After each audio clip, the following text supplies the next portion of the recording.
Pak Yudi, seorang penjual mie ayam di Surabaya, adalah sosok pekerja keras. Ia dikenal ramah dan setia melayani pelanggan yang datang ke warung kecilnya. Namun, dalam beberapa bulan terakhir, usaha mie ayamnya mulai merosot. Pelanggan yang dulu ramai mendadak berkurang. Malam-malam panjang Pak Yudi sering dihabiskan dalam kegelisahan, memikirkan bagaimana cara membayar utang dan memenuhi kebutuhan keluarganya. Suatu malam, saat hujan turun dengan derasnya, seorang pelanggan lama, Pak Rahmat, datang ke warung Pak Yudi. Wajahnya tampak bersinar cerah, mengenakan pakaian rapi. Padahal, Pak Yudi ingat betul, dulu usaha Pak Rahmat yang berjualan jus buah di pinggir jalan juga pernah bangkrut. Pak Rahmat duduk di kursi kayu yang sedikit reyot sambil menyeruput mie ayam yang panas. Ia memandangi Pak Yudi yang tampak kusut, lalu berkata dengan nada misterius, "Yud, kamu tahu enggak, ada cara buat usaha bangkit lagi." Pak Yudi hanya tersenyum kecut, tidak terlalu memikirkan ucapan itu. Tapi ketika Pak Rahmat melanjutkan, "Aku dulu juga pernah hancur, tapi sekarang lihat aku. Semua berubah gara-gara aku ke Gunung Kemukus." Seketika, udara di warung terasa berubah. Kata Gunung Kemukus bergema di kepala Pak Yudi, seperti bisikan halus yang meresahkan. Pak Yudi penasaran, tapi ia mencoba bersikap skeptis. Maksudnya Pak Rahmat, apa hubungannya Gunung Kemukus dengan usaha? Tanyanya dengan nada setengah sinis.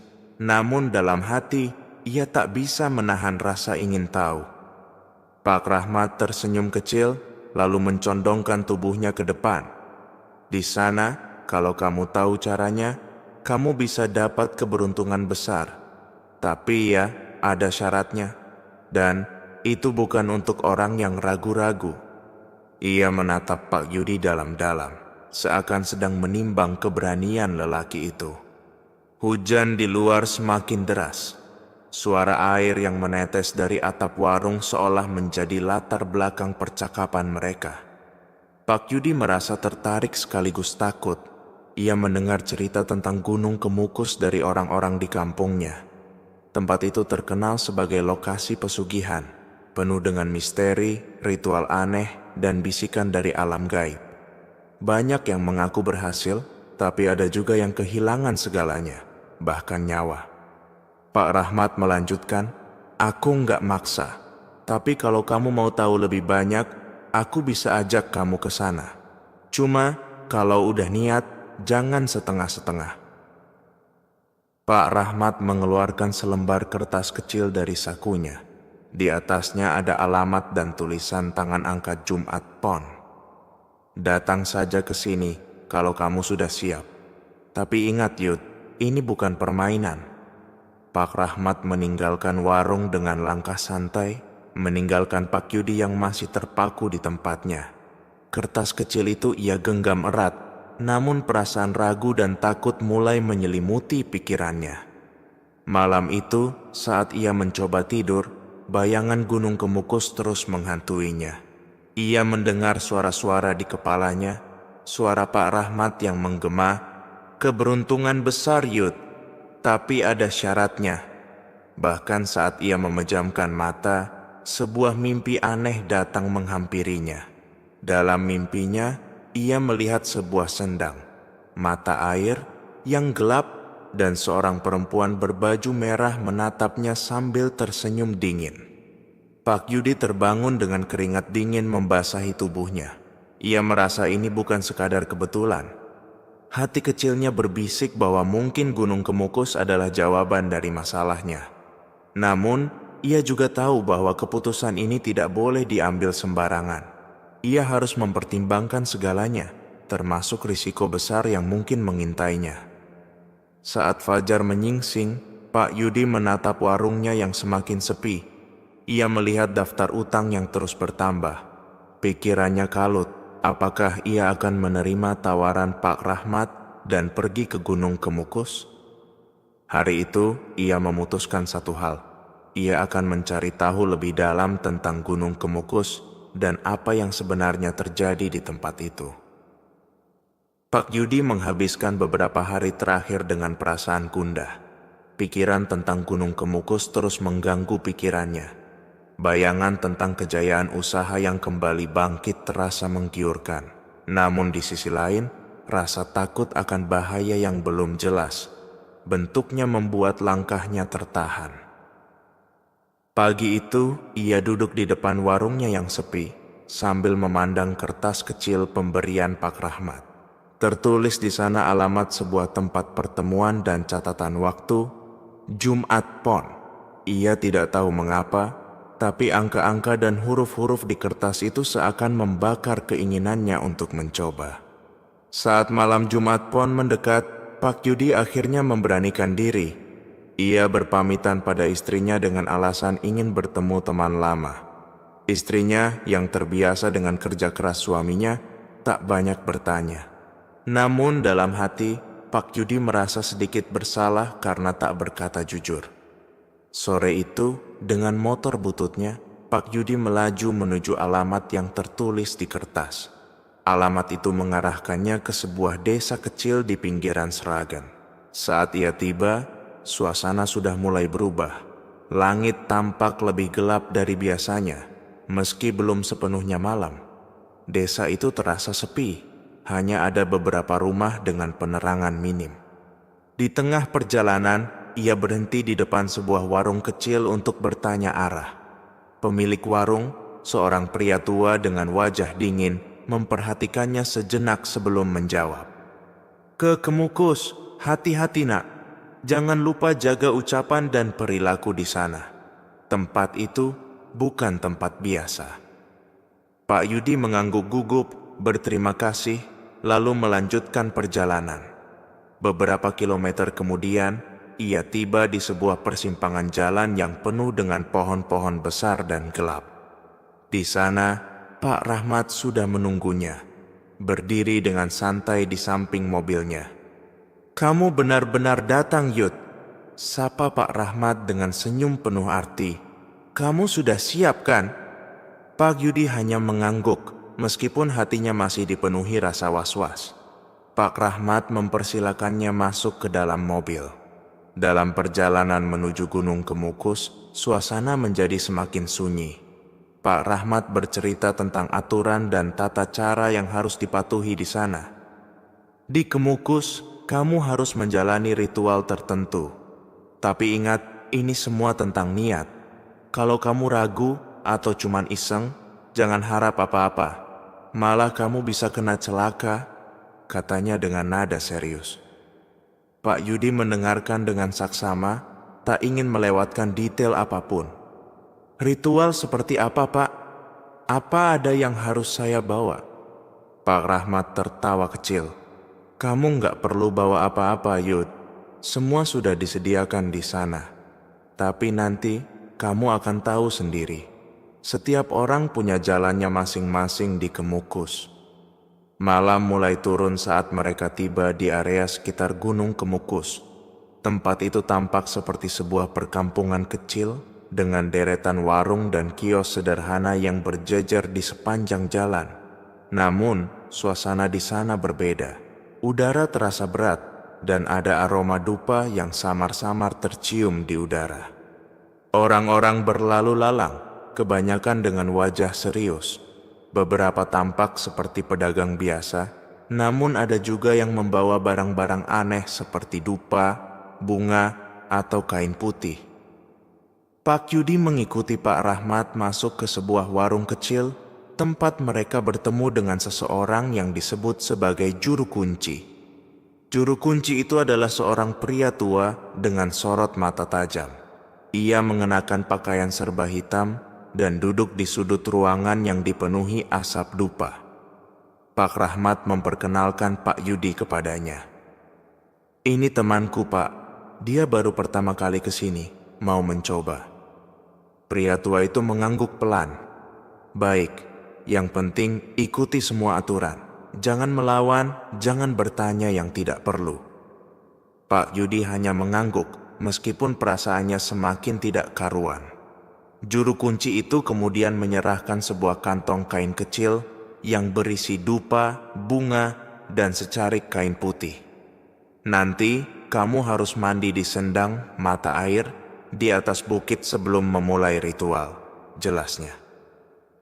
Setelah menerima kantong itu, Pak Yudi bersama Pak Rahmat melanjutkan perjalanan ke atas bukit, tempat sendang yang dimaksud berada. Perjalanan itu terasa menegangkan. Jalan setapak yang mereka lalui gelap dan licin, dengan suara binatang malam yang terdengar di sekitar. Udara semakin dingin dan Pak Yudi merasa seperti sedang diawasi oleh sesuatu yang tak terlihat. Saat mereka tiba di sendang, suasana semakin sunyi. Air di sana tampak hitam pekat dengan aroma yang sedikit aneh. Pak Rahmat menepuk pundak Pak Yudi. "Mandi dulu Yud, basuh seluruh tubuhmu. Ini bagian dari pembersihan."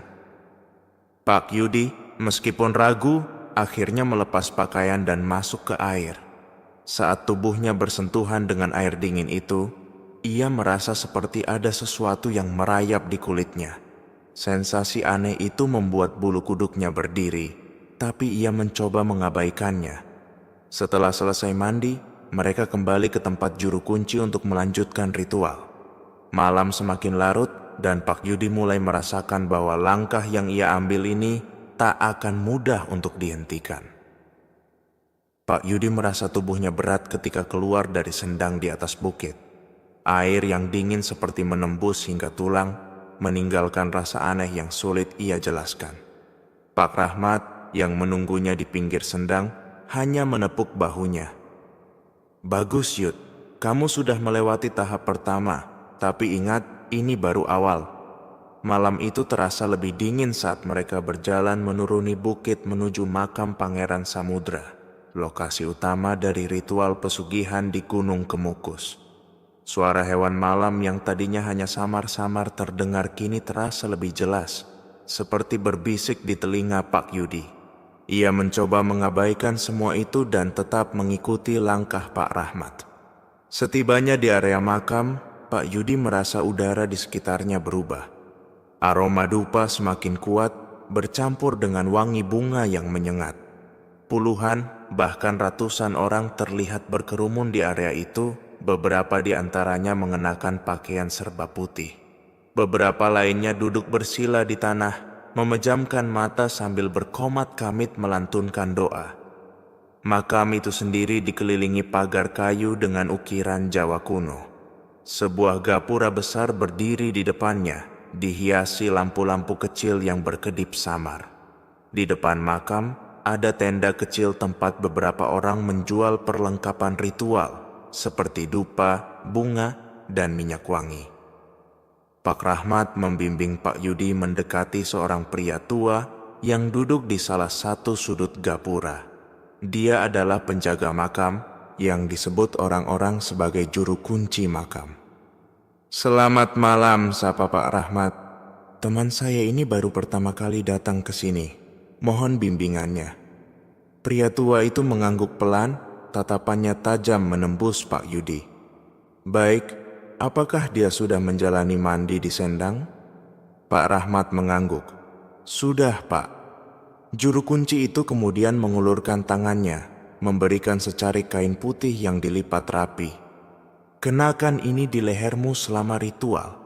Ingat, niatkan dalam hati untuk memohon restu dari Pangeran Samudra. Jangan main-main di sini, karena tempat ini sakral." Pak Yudi menerima kain itu dengan tangan gemetar. Meskipun ia berusaha tampak tenang, hatinya berdegup kencang. Ia mengenakan kain itu di lehernya seperti yang diperintahkan, lalu mengikuti Pak Rahmat menuju makam. Pak Yudi berdiri di depan makam Pangeran Samudra. Di sekelilingnya, beberapa orang lain juga tampak memulai ritual masing-masing. Pak Rahmat berdiri di belakangnya, memberikan arahan dengan suara pelan. "Nyalakan dupa itu di sini, Yud. Setelah itu, letakkan bunga di makam dan berdoalah. Mintalah apa yang ingin kamu capai." Pak Yudi mengikuti arahan itu. Tangannya sedikit gemetar saat menyalakan dupa dan menaburkan bunga ke atas makam. Bau dupa yang menyengat bercampur dengan dinginnya malam membuat kepalanya sedikit pusing. Namun, ia tetap memejamkan mata dan mulai berdoa. "Pangeran Samudra, saya memohon restu. Saya datang dengan niat baik untuk memperbaiki hidup saya dan keluarga. Berikan saya kekuatan dan rezeki untuk menjalani hidup lebih baik." Doa itu terus ia ulang, meskipun suara di sekitarnya, gumaman orang-orang dan bisikan angin, mulai terdengar seperti berbisik langsung di telinganya. "Yud, jangan buka matamu," bisik Pak Rahmat tiba-tiba. Pak Yudi terkejut, tapi ia mematuhi perintah itu. Dalam gelapnya pandangan, ia merasakan sesuatu yang aneh. Suara di sekitarnya semakin jelas, seperti orang-orang yang berbicara dalam bahasa yang tak ia mengerti. Ia juga merasakan hawa panas yang datang dari dupa yang menyala di depannya, meskipun udara malam begitu dingin. Saat doa selesai, Pak Yudi merasa ada yang mengawasinya. Ia mencoba mengabaikan perasaan itu, tapi semakin ia mencoba, semakin kuat sensasi itu. Akhirnya, ia membuka mata perlahan. Di hadapannya, berdiri seorang wanita dengan pakaian serba putih. Wajahnya cantik, tapi matanya tajam, seperti menembus jiwa. Wanita itu tidak berbicara, hanya menatap Pak Yudi dengan senyum tipis. "Siapa Anda?" tanya Pak Yudi. Suaranya hampir tak terdengar.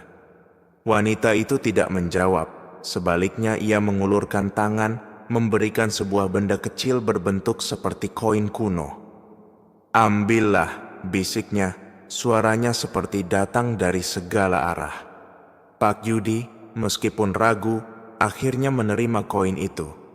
Saat tangannya menyentuh benda tersebut, ia merasa seperti disetrum oleh arus listrik kecil.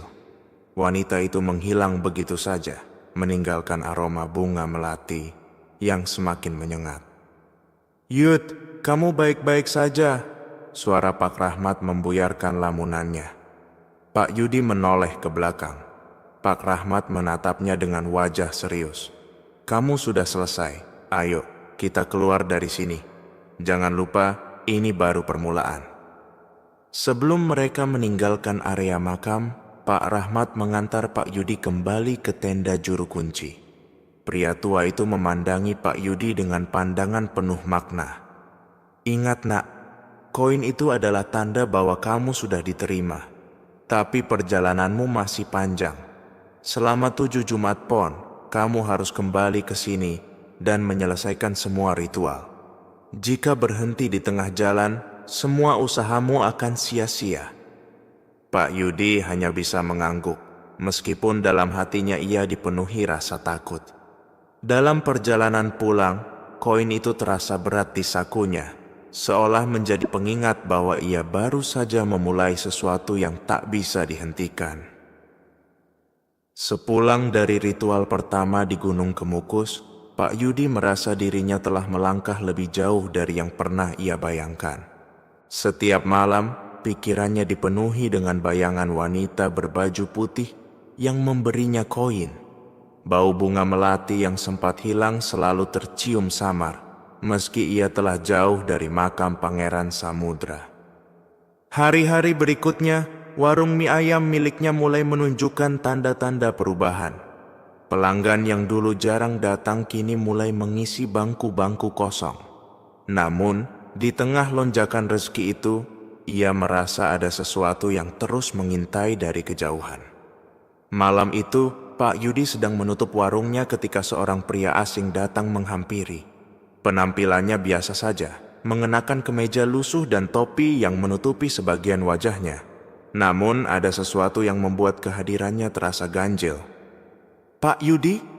tanya pria itu dengan nada yang dingin. Pak Yudi tersentak. "Iya saya. Bapak siapa?" Pria itu tersenyum tipis, menunjukkan gigi yang tak rata. "Nama saya tidak penting, tapi saya datang untuk memastikan kamu tahu apa yang sedang kamu jalani."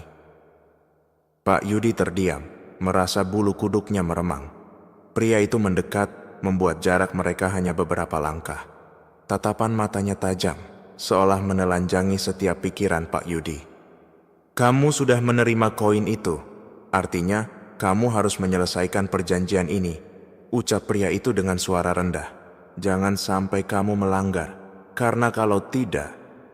Pria itu menggantungkan kalimatnya, tapi senyumnya berubah menjadi dingin. Pak Yudi hanya bisa mengangguk pelan, mencoba menyembunyikan rasa takut yang mulai menguasainya. Pria itu mengeluarkan secarik kertas lusuh dari saku kemejanya dan menyerahkannya kepada Pak Yudi. "Ini adalah syarat yang harus kamu penuhi. Bacalah dengan hati-hati." Pak Yudi membuka kertas itu dengan tangan gemetar. Di dalamnya terdapat tulisan tangan yang sulit dibaca, tetapi jelas berisi instruksi yang harus ia jalani. 1. Kembali ke Gunung Kemukus setiap malam Jumat Pon selama 7 kali berturut-turut. 2.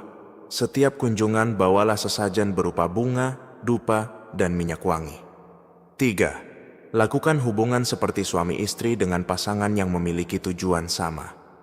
4. Setiap langkah ritual tidak boleh terputus. Jika melanggar, semua yang sudah didapat akan hilang, termasuk nyawa. Pak Yudi merasa dadanya sesak membaca syarat-syarat itu. Ia tahu bahwa sejak awal ia telah terlibat dalam sesuatu yang gelap, tetapi kali ini ancamannya terasa jauh lebih nyata. Pria itu kembali berbicara, kali ini lebih dekat. "Ingat, kamu sudah memulai ini. Tidak ada jalan mundur, tapi jika kamu patuh, semua yang kamu inginkan akan menjadi milikmu." Sebelum Pak Yudi sempat menjawab, pria itu menghilang begitu saja ke dalam kegelapan malam, meninggalkan aroma dupa yang menyengat. Malam itu, Pak Yudi tidak bisa tidur. Ia terus memandangi koin yang ia letakkan di atas meja. Kilau koin itu terlihat aneh, seolah memancarkan cahaya redup di tengah gelapnya kamar. Ia teringat wajah istri dan anak-anaknya yang sedang tertidur pulas di kamar sebelah. "Apakah semua ini pantas?" pikirnya. "Apa yang harus kukatakan jika mereka tahu apa yang kulakukan?" Namun bayangan warung yang kembali ramai, pembeli yang tak henti datang, dan keuntungan yang terus mengalir membuatnya merasa ragu. Di satu sisi, ia ingin menghentikan semua ini. Tetapi di sisi lain, ia takut kehilangan apa yang baru saja ia dapatkan. Tengah malam, saat Pak Yudi hampir terlelap, ia mendengar suara ketukan pelan di pintu rumahnya.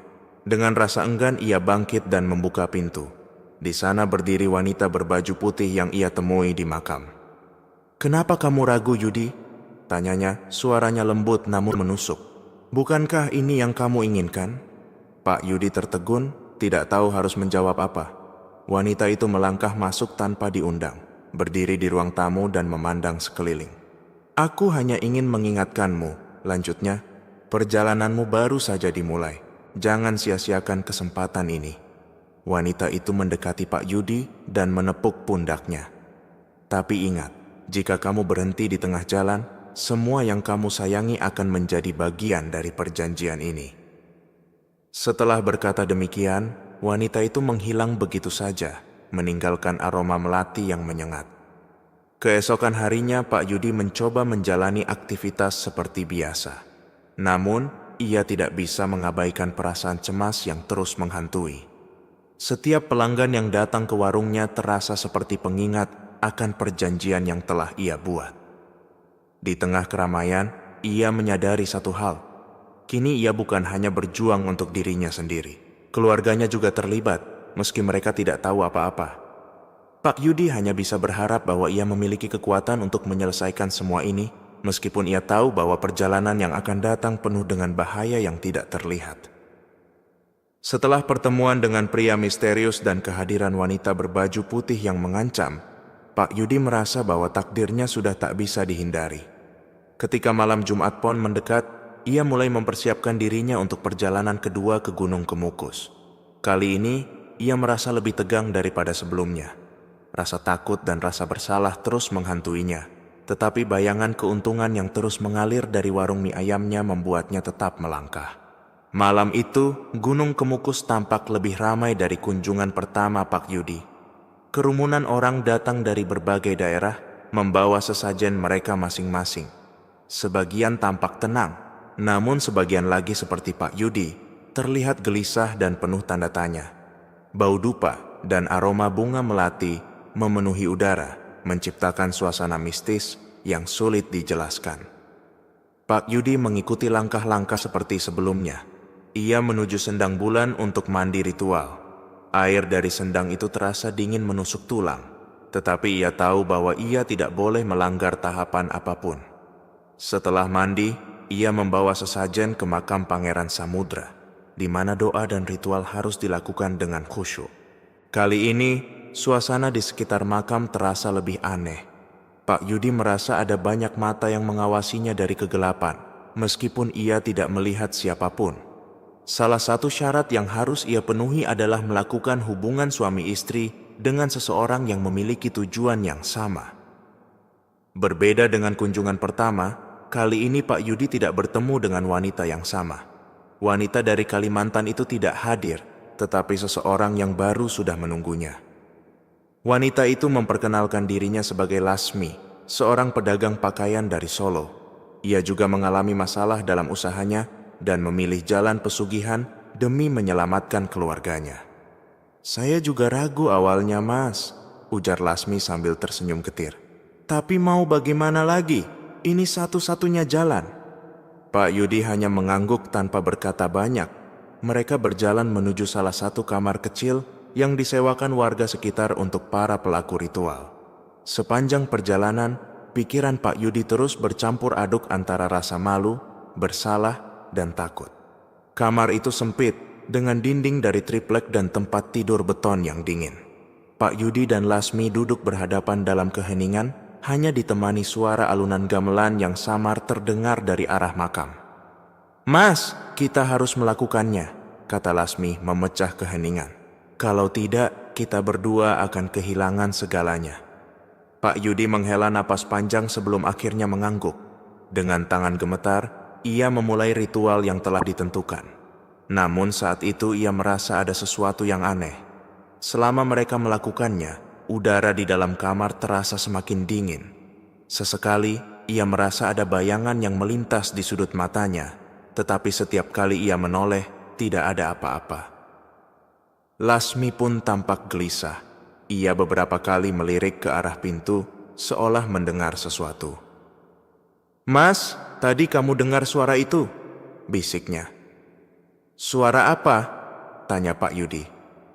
"Seperti ada orang mengetuk, tapi tidak terlihat siapapun," jawab Lasmi dengan wajah pucat. Pak Yudi mencoba mengabaikan rasa takutnya dan melanjutkan ritual hingga selesai. Namun perasaan bahwa mereka tidak sendirian di kamar itu tidak pernah hilang. Setelah ritual selesai, Lasmi pergi ke kamar mandi yang berada di luar. Pak Yudi duduk sendirian di kamar, mencoba mengatur napasnya yang masih memburu. Tiba-tiba, ia mendengar suara langkah kaki di belakangnya. "Lasmi, sudah selesai?" tanyanya sambil menoleh. Namun, yang dilihatnya bukan Lasmi. Di sudut kamar yang gelap, berdiri sosok wanita berbaju putih dengan rambut panjang yang menutupi wajahnya. Wanita itu tidak bergerak, hanya berdiri diam sambil memandang ke arah Pak Yudi. Pak Yudi merasa tubuhnya membeku. Ia ingin berteriak, tetapi suaranya tidak keluar. Ketika ia mengedipkan mata, sosok itu menghilang begitu saja, meninggalkan bau melati yang menyengat. Lasmi kembali beberapa menit kemudian dan menemukan Pak Yudi masih duduk terpaku dengan wajah pucat. "Mas, kamu kenapa?" tanya Lasmi dengan khawatir. Pak Yudi tidak menjawab, ia hanya menggelengkan kepala dan meminta mereka segera meninggalkan kamar itu. Saat mereka keluar dari area ritual, Pak Yudi merasa dadanya sedikit lebih ringan, seolah beban yang menekan perlahan menghilang. Namun ia tahu bahwa ini baru permulaan.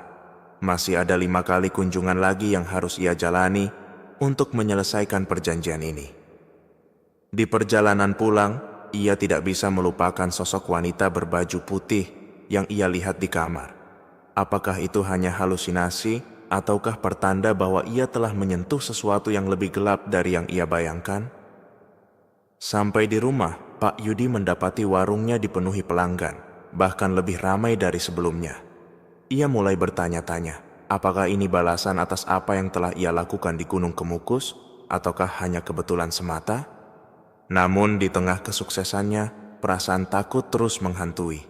Pak Yudi tahu, semakin jauh ia melangkah, semakin sulit baginya untuk kembali.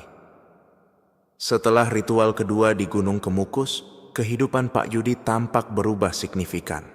Warung mie ayamnya yang semula sepi mulai dipadati pelanggan. Bahkan dalam 1 minggu, ia mampu menghasilkan pendapatan yang tak pernah terbayangkan sebelumnya. Namun di balik kesuksesan itu, bayangan gelap mulai menghantui kehidupannya. Di siang yang terik, warung Pak Yudi dipenuhi pelanggan. Hiruk-pikuk suara orang makan dan aroma mie ayam memenuhi udara. Namun, ada sesuatu yang aneh. Beberapa pelanggan tampak duduk diam sambil menatap kosong ke depan, tidak menyentuh makanan mereka. Ketika Pak Yudi mendekati salah satu pelanggan yang tampak pucat, pria itu tersenyum lebar, tetapi mata dan wajahnya tetap tanpa ekspresi. "Pak, mie ayamnya enak sekali," kata pria itu dengan nada datar. Pak Yudi merasa ada sesuatu yang salah. Ia mencoba mengalihkan perhatian dengan melayani pelanggan lain, tetapi pemandangan itu terus terngiang di benaknya. Ketika ia kembali ke meja pria itu, pria tersebut sudah tidak ada. Piring mie ayam yang penuh masih utuh, hanya menyisakan sendok yang jatuh di lantai. Seorang karyawan warungnya mendekat. "Pak, tadi orang itu bayar enggak?" Pak Yudi menggeleng. Ia yakin pria itu tidak membayar, tetapi ia juga tidak ingat kapan pria itu pergi. Malam harinya, Pak Yudi tidur dengan perasaan gelisah. Ia merasa ada sesuatu yang mengawasi dari luar rumahnya. Ketika ia akhirnya terlelap, mimpi aneh datang menghampirinya. Dalam mimpi itu, ia berdiri di tengah makam Pangeran Samudra. Suara gamelan terdengar samar, tetapi suasana di sekitarnya sangat sunyi. Tiba-tiba, wanita berbaju putih dengan rambut panjang muncul di depannya. Wanita itu mendekat, lalu berbisik di telinganya. "Yudi, waktumu sudah berjalan, jangan lupa kewajibanmu." Pak Yudi terbangun dengan napas tersengal-sengal. Tubuhnya berkeringat meski udara malam terasa dingin. Ia memandang sekeliling kamarnya, memastikan dirinya tidak lagi berada di mimpi itu. Namun, bau melati samar-samar masih tercium. Keesokan harinya, ketika Pak Yudi sedang bersiap membuka warung, seorang pria tua tiba-tiba muncul di depan pintu. Pakaiannya lusuh, dengan wajah keriput yang menyimpan kesan menyeramkan. Tanpa banyak bicara, pria itu duduk di salah satu bangku di warung. "Saya ingin bicara dengan Anda," kata pria itu dengan suara parau. Pak Yudi mendekat. "Bapak mau pesan apa? Atau ada yang bisa saya bantu?" Pria itu tidak memesan apapun. Sebaliknya ia hanya menatap tajam ke arah Pak Yudi dan berkata, "Kamu sudah membuka pintu, tapi pintu itu tidak bisa ditutup sesukamu. Bersiaplah menerima semuanya." Sebelum Pak Yudi sempat bertanya lebih lanjut, pria itu bangkit dan berjalan pergi tanpa meninggalkan jejak. Bahkan salah satu karyawan Pak Yudi yang berada di warung mengaku tidak melihat pria itu sama sekali. Setelah pertemuan dengan pria misterius, suasana di rumah Pak Yudi mulai berubah. Istrinya sering mengeluhkan suara-suara aneh di malam hari, seperti langkah kaki di lorong atau suara pintu yang terbuka sendiri. "Mas, tadi malam aku dengar ada yang ketuk pintu. Tapi pas aku buka, enggak ada siapa-siapa," ujar istrinya suatu malam. Pak Yudi hanya mengangguk, enggan menceritakan tentang mimpi dan kejadian aneh yang ia alami di warung. Ia tidak ingin membuat istrinya semakin takut. Namun, keanehan semakin menjadi. Suatu malam, anak perempuan Pak Yudi yang masih kecil tiba-tiba menangis tanpa sebab. Ketika ditanya, ia hanya berkata, "Ada tante rambut panjang di pojok kamar." Pak Yudi terkejut, tetapi berusaha menenangkan anaknya. "Enggak ada siapa-siapa, Nak. Itu cuma mimpi," ujarnya, meski dalam hati ia tahu bahwa ucapan anaknya mungkin bukan sekadar khayalan.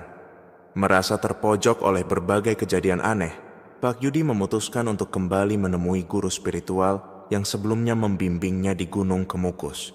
Ia berharap mendapatkan jawaban dan solusi atas semua hal yang sedang terjadi. Guru spiritual itu mendengarkan cerita Pak Yudi dengan wajah serius. Setelah diam beberapa saat, ia berkata, "Kamu sudah memulai sesuatu yang besar. Ritual kedua membuka jalan, tetapi juga mengundang sesuatu yang lain. "Apa maksudnya, Guru?" tanya Pak Yudi dengan cemas. "Setiap kali kamu melangkah lebih jauh, energi yang kamu lepaskan akan menarik perhatian makhluk lain. Beberapa akan membantumu, tetapi beberapa akan menguji nyalimu. Jika kamu tidak kuat, mereka bisa menghancurkanmu."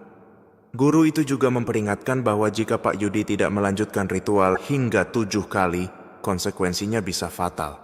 Kamu harus menyelesaikan apa yang kamu mulai. Jangan berhenti di tengah jalan. Pak Yudi pulang dari pertemuan itu dengan perasaan campur aduk. Ia tahu bahwa ia telah terikat dalam lingkaran yang sulit dihentikan.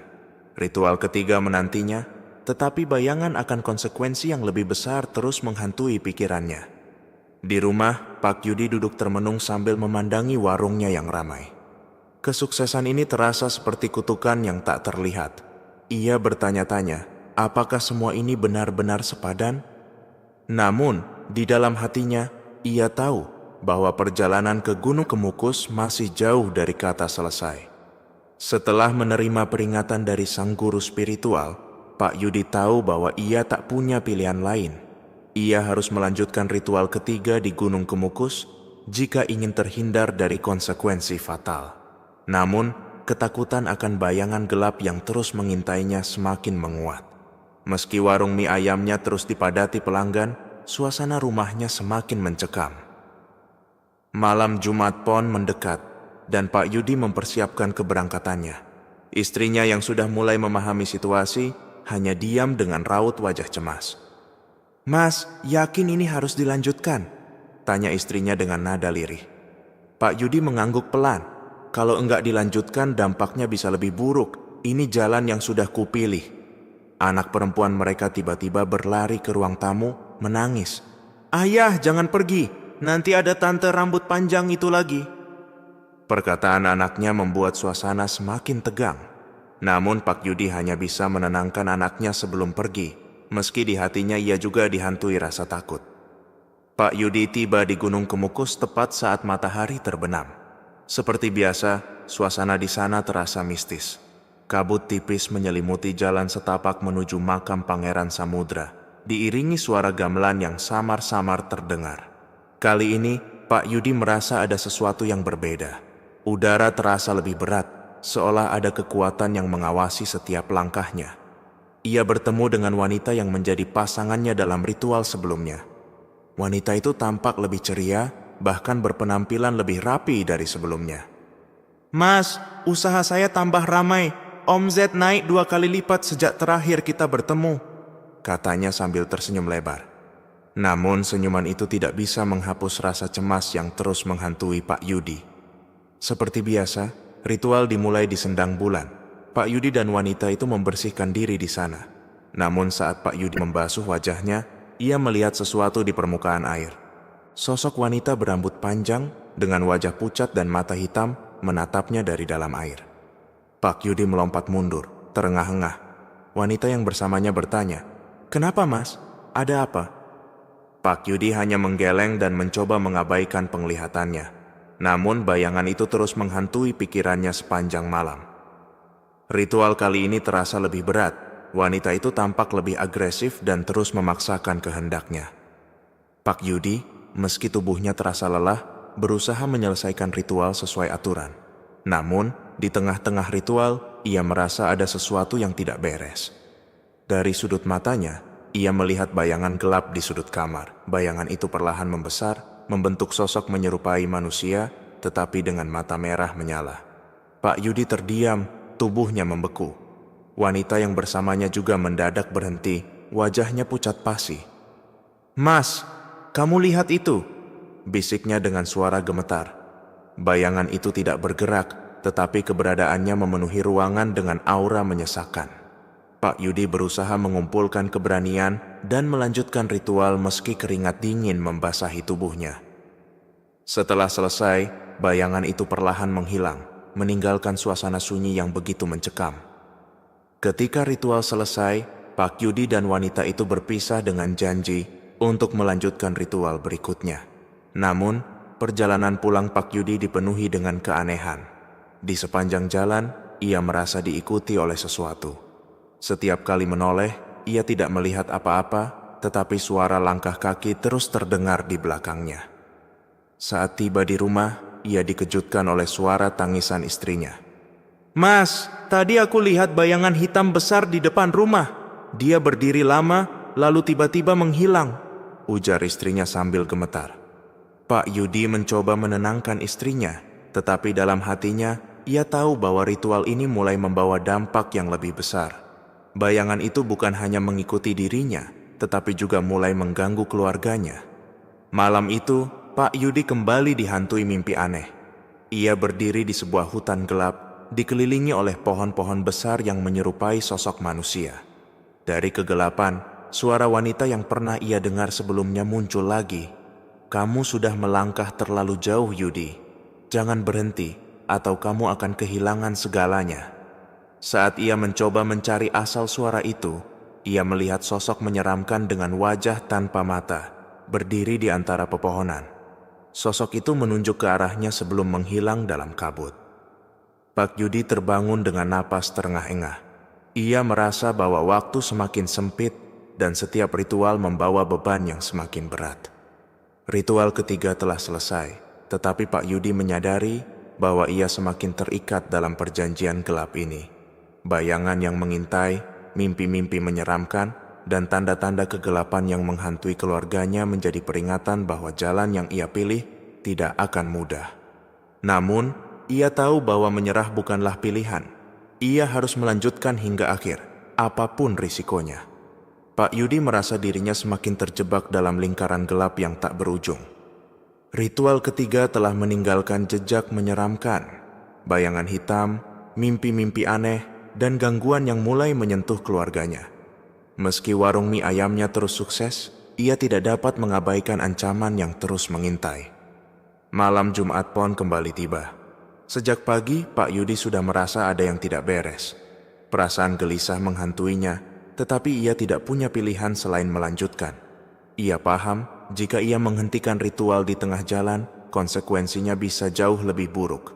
Sebelum berangkat, istrinya mencoba menghentikannya. "Mas, tolong pikirkan lagi. Mimpi burukku semakin sering dan aku merasa ada sesuatu yang terus memperhatikan kita," ujar istrinya sambil menahan air mata.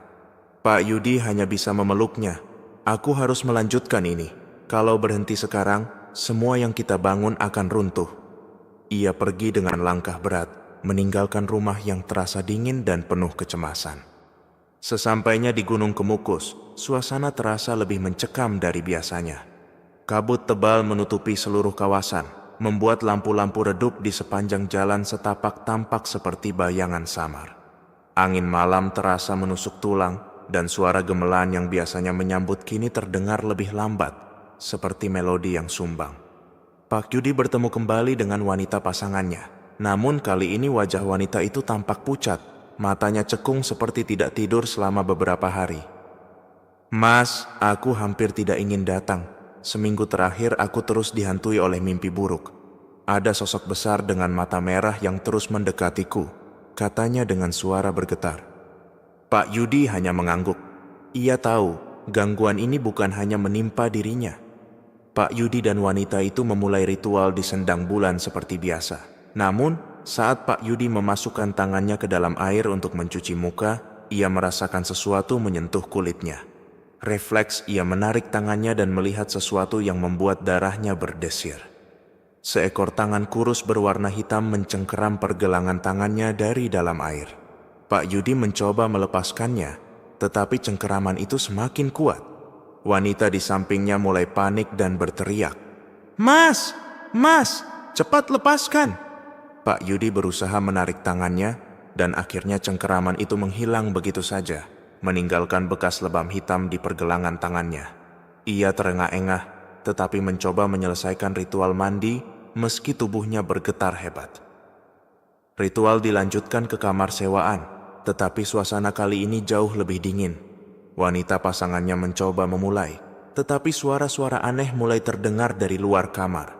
Ketukan-ketukan pelan di dinding kayu, suara langkah kaki berat di atap, hingga desah napas panjang yang seolah berasal dari sudut ruangan. Pak Yudi tidak tahan lagi.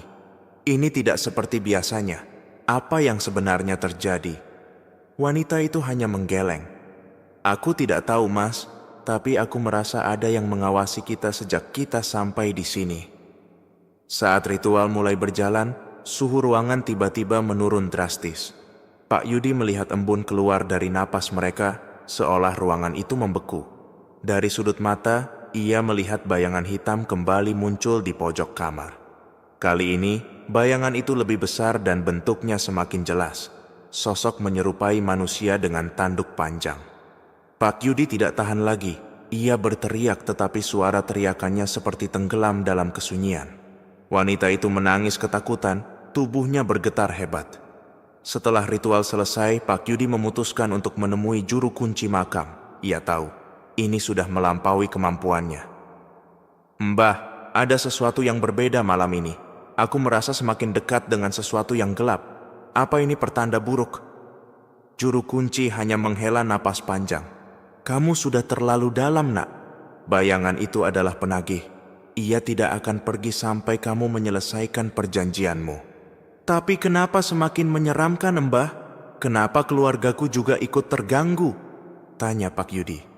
Juru kunci menatapnya dengan tatapan kosong. Semakin besar yang kamu dapatkan, semakin besar pula harga yang harus kamu bayar. Bersiaplah, Yudi. Ritual ini hanya awal dari perjalanan yang lebih berat. Malam itu, Pak Yudi kembali dihantui mimpi aneh. Ia berdiri di sebuah ruangan gelap yang dipenuhi lilin-lilin kecil. Di tengah ruangan ada sebuah cermin besar. Ketika ia mendekat, bayangannya berubah menjadi sosok hitam dengan mata merah menyala. Kamu ingin kekayaan? Kamu sudah setengah jalan, tapi ingat, semuanya ada harga. Sosok itu mengulurkan tangan, memegang pundak Pak Yudi.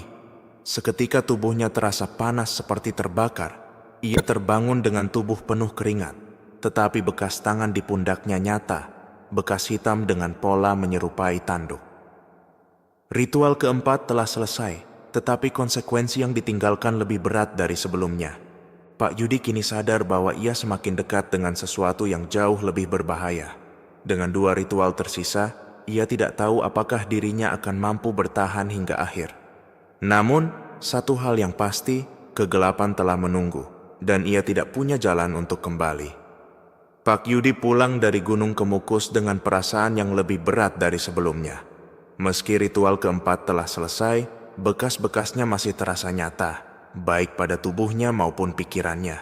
Bekas lebam di pergelangan tangannya dan mimpi buruk yang terus menghantuinya adalah tanda bahwa perjalanan ini semakin berbahaya. Namun, ia merasa tidak memiliki pilihan untuk mundur. Setibanya di rumah, suasana terasa tidak seperti biasanya. Udara di dalam rumah lebih dingin, dan lampu di ruang tamu tampak berkelip-kelip tanpa sebab. Istrinya menyambutnya dengan wajah lelah. Mas, selama kamu pergi, rumah ini seperti dihantui.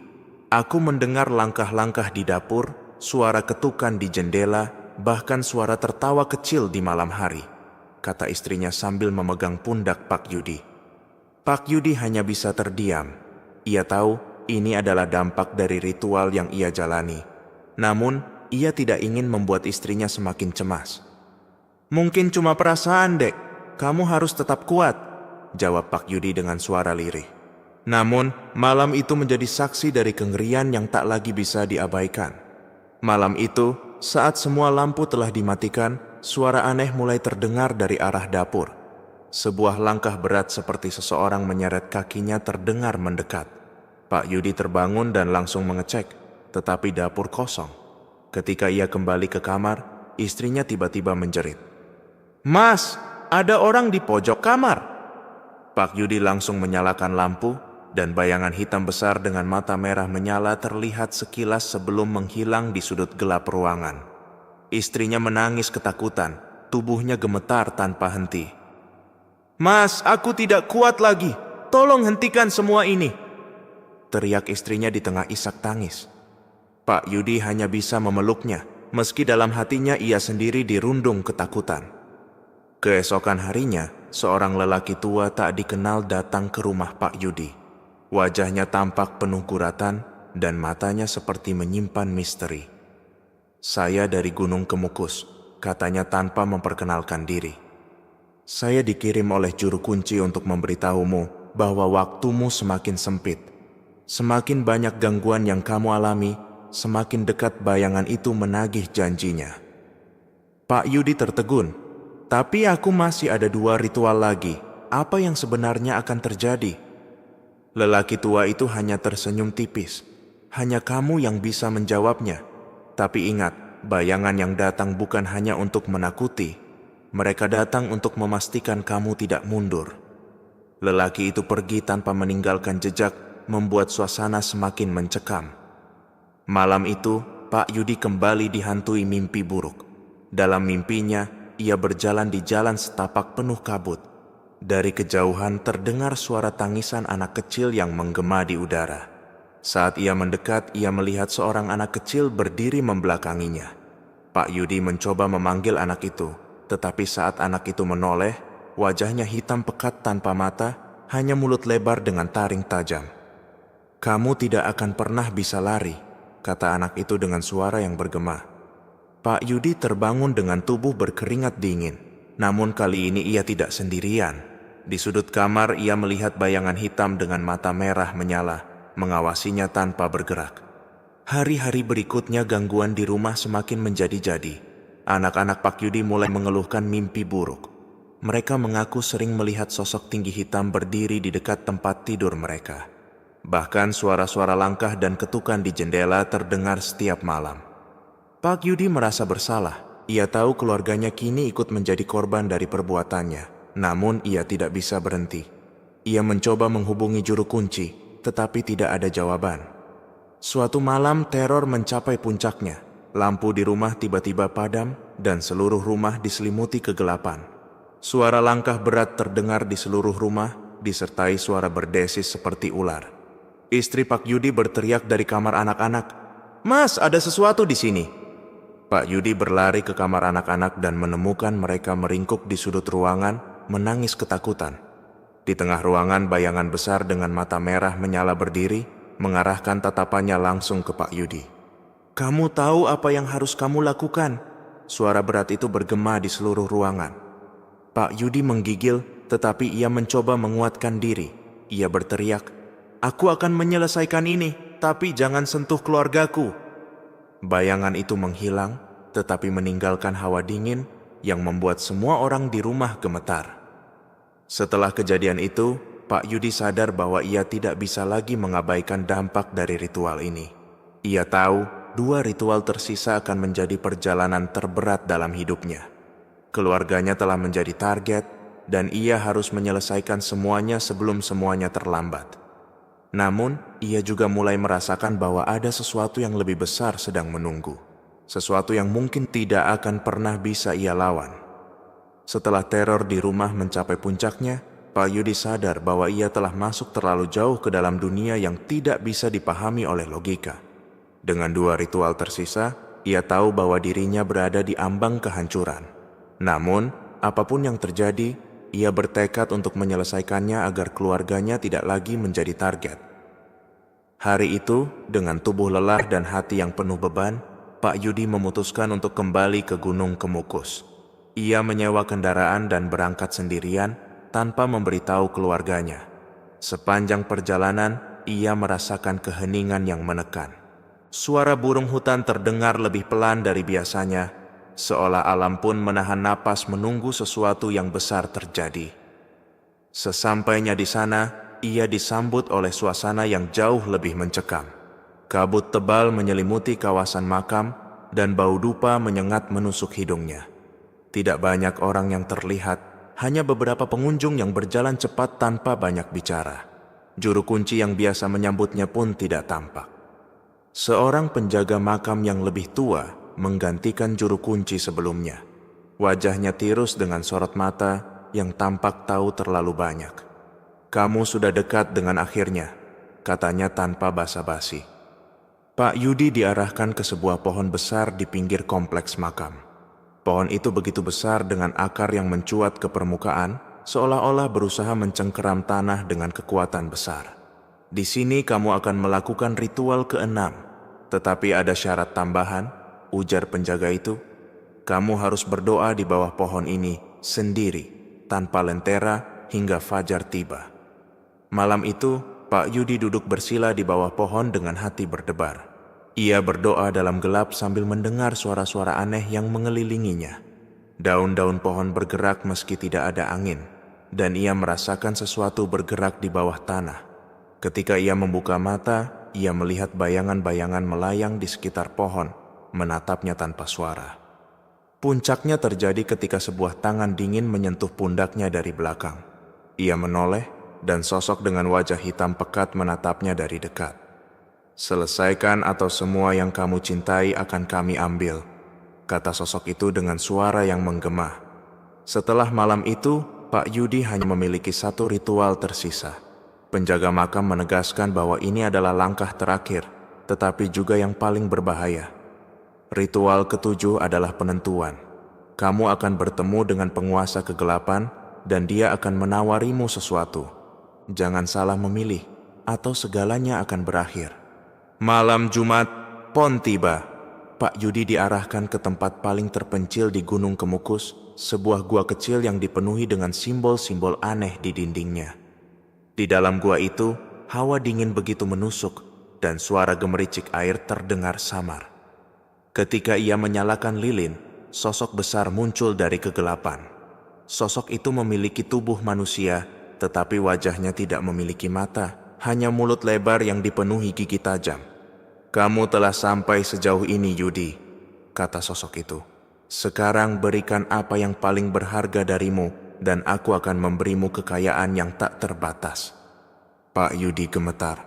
Apa yang kau inginkan? Tanyanya. Suaranya nyaris tak terdengar. Sosok itu tertawa, suara tawanya menggema di gua seperti ribuan orang berbicara sekaligus. Aku ingin umurmu dan keluargamu. Berikan mereka padaku, dan sebagai gantinya, kamu akan hidup dalam kemewahan yang abadi. Pak Yudi terdiam. Ia membayangkan keluarganya, istri yang selalu mendukungnya dan anak-anaknya yang tidak tahu apa-apa tentang jalan yang ia tempuh. Air mata mengalir di pipinya. Tidak, kata Pak Yudi akhirnya. Aku tidak akan menyerahkan mereka. Ambil saja aku. Sosok itu terdiam sesaat sebelum tertawa lebih keras. Pilihan yang mulia, tapi sia-sia. Kamu telah mengambil apa yang bukan milikmu, dan sekarang waktunya untuk membayar. Tiba-tiba, tubuh Pak Yudi terasa berat. Nafasnya tercekat, dan penglihatannya menjadi gelap. Suara tertawa sosok itu menjadi semakin jauh, meninggalkan dirinya dalam kehampaan. Keesokan paginya, tubuh Pak Yudi ditemukan di depan pintu gua oleh para penjaga. Wajahnya pucat dengan mata terbuka, seolah-olah melihat sesuatu yang mengerikan. Namun, di samping tubuhnya, ditemukan sejumlah uang yang tidak masuk akal jumlahnya. Puluhan juta rupiah berserakan.